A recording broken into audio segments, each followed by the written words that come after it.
और भी बहुत सारी संख्याएं हैं जिनका हमने सीखा है, 11 का, 13 का, 7 का। ठीक है, तो सेम उसी कॉन्सेप्ट पे ये भी है दोस्तों। अगर आपको जो है √2 √3 का चाहिए तो आप जो हमारा पिछला लेक्चर है उसको आप देखेंगे तो वहाँ पे ये सारा है। तो दोस्तों इसमें हम करेंगे इसको सॉल्व। तो यहाँ पे हम सबसे पहले लिखेंगे, यहाँ पे दोस्तों फिर क्या लिखा है, परिमेय संख्या लिखा है, तो यहाँ हमें सिद्ध करना है इसको। अपरिमेय यहाँ आ बना देंगे आप, ठीक है। यहाँ पे आप लिख देंगे अपरिमेय, यहाँ पे थोड़ा सा मिस्टेक है, अपरिमेय बना देंगे, ठीक है। सिद्ध करना हमें √5 एक अपरिमेय संख्या है, ठीक है। तो सबसे पहले यहाँ मानेंगे दोस्तों, यहाँ मानेंगे, क्या मानेंगे, लिखेंगे हम माना, माना यहाँ पे √5, माना √5 एक दोस्तों क्या है, परिमेय संख्या है, एक परिमेय संख्या, ठीक है। माना √5 एक परिमेय संख्या है, ठीक। अब यहाँ पे जब परिमेय मान लिया है तो यहाँ पे √5 इक्वल टू हमारा हो जाएगा p/q, और यहाँ हम लिखेंगे जहाँ क्या दोस्तों, जहाँ p/q एक q, या ऐसे आप लिख देंगे जहाँ p तथा q, जहाँ p तथा q सह अभाज्य संख्याएं, क्या है दोस्तों, सह अभाज्य, सह अभाज्य संख्याएं, ठीक है, सह अभाज्य संख्याएं हैं, ठीक है, सह अभाज्य संख्याएं हैं, ठीक है। और q बराबर नॉट इक्वल टू क्या है दोस्तों, 0 भी है, ऐसा है।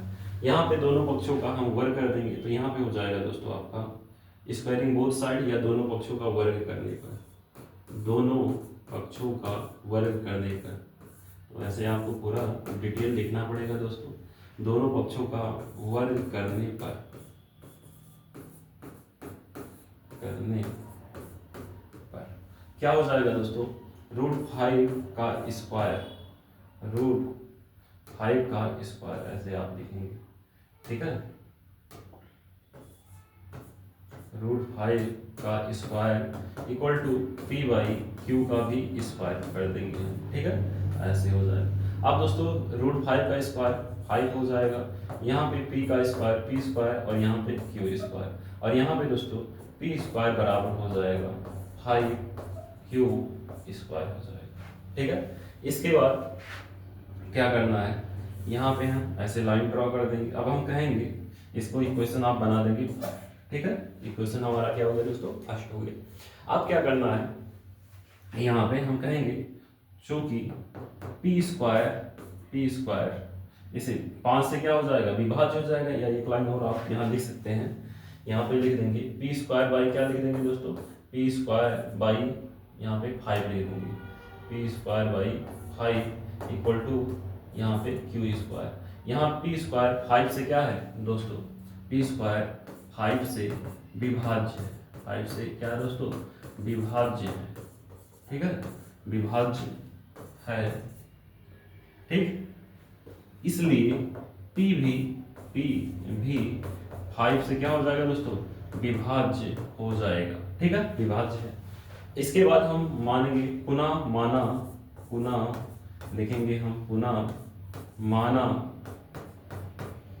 पुनः हम मानेंगे दोस्तों, क्या मानेंगे, p बराबर 5r, ठीक है, p बराबर 5r। तो यहाँ पे हो जाएगा दोस्तों, दोनों पक्षों का जब स्क्वायर करेंगे, यहाँ लिख देंगे दोनों पक्षों का वर्ग करने पर, दोनों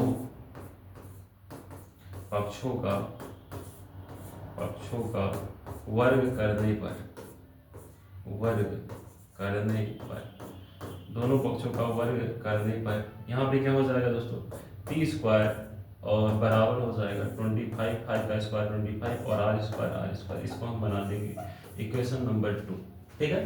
तो यहाँ हमारा इक्वेशन नंबर फर्स्ट है p स्क्वायर बराबर 5q स्क्वायर, और यहाँ पे दोस्तों हमारा इक्वेशन नंबर 2 है p स्क्वायर इक्वल टू क्या है दोस्तों 25, p स्क्वायर इक्वल टू हमारा क्या है दोस्तों, p स्क्वायर इक्वल टू हमारा क्या है, p स्क्वायर इक्वल टू हमारा क्या है, यहाँ पे आप देख सकते हैं, यहाँ पे p स्क्वायर इक्वल टू क्या है भाई, 25r स्क्वायर है, ठीक है। तो इस तरह से आपका इक्वेशन फर्स्ट और सेकंड बन जाता है। अब यहाँ पे हम लिखेंगे, अगला हम पेज लेंगे, उस पर हम कहेंगे दोस्तों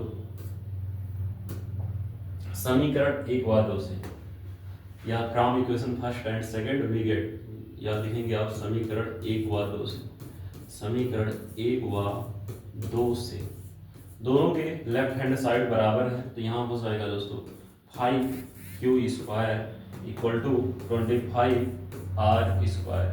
5 1 जा 5 और 5 5 जा 25, ठीक है। इस तरह से हो गया आपका, तो यहाँ पे आपका दोस्तों 5, ठीक है, ऐसा हो गया, यहाँ 1 हो जाएगा, तो q² इक्वल टू हो गया 5r², या 5 इस साइड मल्टीप्लाई इधर आएगा, डिवाइड में हो जाएगा, तो q² बाई 5 इक्वल टू हो जाएगा r², और यहाँ पे हम कह देंगे चूंकि q² 5 से क्या है दोस्तों, विभाज्य है, 5 से विभाज्य, ठीक है, ऐसे आपको लिख देना, विभाज्य है। और जब 5 से विभाज्य तो q भी क्या हो जाएगा दोस्तों, 5 से विभाज्य हो जाएगा, q² भी क्या हो जाएगा, q भी 5 से क्या हो जाएगा दोस्तों, विभाज्य हो जाएगा, ठीक है, 5 से विभाज्य हो जाएगा।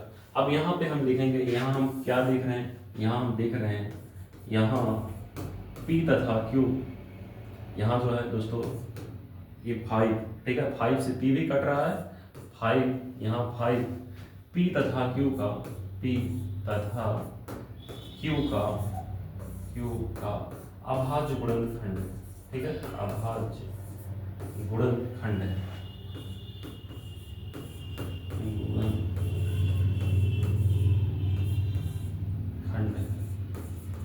ठीक है, जो एक के अतिरिक्त, जो एक के क्या है दोस्तों, अतिरिक्त है, और हमने p तथा q को हमने क्या माना दोस्तों, इसको हमने माना है को प्राइम नंबर, सहभाज्य संख्या है, तो इसका जो अभाज्य गुणनखंड होना चाहिए, दोनों में जो कॉमन फैक्टर होना चाहिए वो 1 होना चाहिए, लेकिन यहाँ पे 5 भी आ रहा है, अर्थात जो विरोधाभास है, जो क्या है दोस्तों, विरोधाभास है, जो विरोधाभास है, ऐसे आपको लिख देना है, जो विरोधाभास है, अतः क्या हो जाएगा दोस्तों, अतः √5 एक क्या हो जाएगा दोस्तों, एक अपरिमेय संख्या है, अतः √5 एक अपरिमेय संख्या है,